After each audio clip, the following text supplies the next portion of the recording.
வணக்கம். வெண்பூசணி சாம்பார் செய்யலாமா? அதுக்கு 1 டம்ளர் துவரம் பருப்பை நல்லா கழுவிட்டு 3 டம்ளர் தண்ணி ஊற்றி குக்கரில் வச்சுருங்க. இது 3 விசில் வரட்டும். இப்போ ஒரு பாத்திரம் எடுத்து 3 ஸ்பூன் எண்ணெய் ஊற்றிட்டு 2 ஸ்பூன் கடுகு, 1 ஸ்பூன் வெந்தயம், 1 ஸ்பூன் சீரகம், ஒரு 3 காஞ்ச மிளகாய், 10லேருந்து 15 சின்ன வெங்காயம், ஒரு 10 பல் பூண்டு,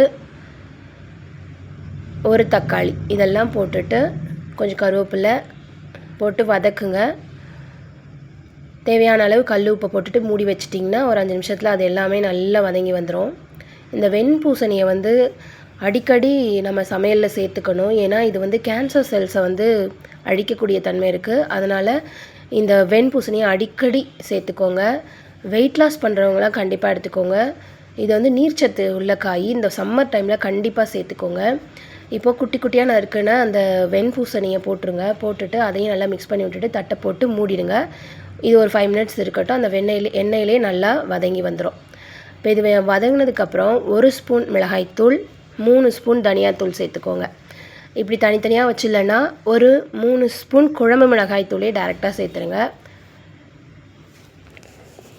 சேர்த்துட்டு 1 ஸ்பூன் மஞ்சத்தூளும் சேர்த்துக்கோங்க.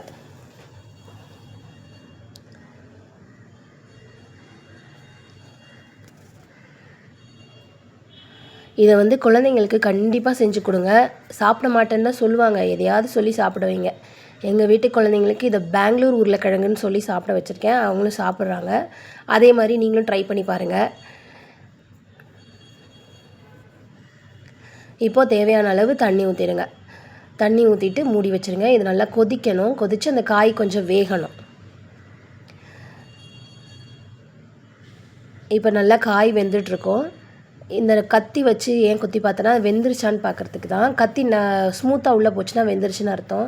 இந்த காய் வெந்ததுக்கு அப்புறம் தான் புளி ஊற்றணும். எல்லா இதுலேயுமே எல்லா குழம்புக்குமே அப்படி தான் பண்ணணும். இல்லைனா காய் சரியாக வேகாது. கடைசியாக புளியை ஊற்றிட்டு அப்புறம் வேக வச்சு வச்சுருந்தோம்ல பருப்பு, அதையும் சேர்த்துட்டு நல்லா மிக்ஸ் பண்ணி விடுங்க. இல்லைனா அடி பிடிச்சிடும்.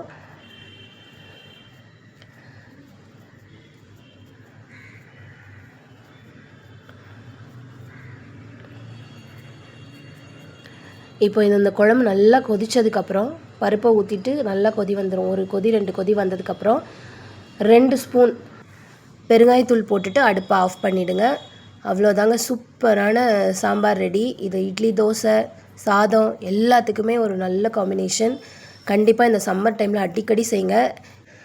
இந்த செவ்வாய்க்கிழமை, வெள்ளிக்கிழமை யார் யார் வீட்டில் சாம்பார் வைக்கிற பழக்கம் இருக்குன்றதையும் கமெண்ட்டில் சொல்லுங்கள், தெரிஞ்சுக்கிறேன். இது என்னமோ ட்ரெடிஷன் மாதிரி எங்கள் அம்மா ஃபாலோ பண்ணிகிட்ருக்காங்க. Thank you.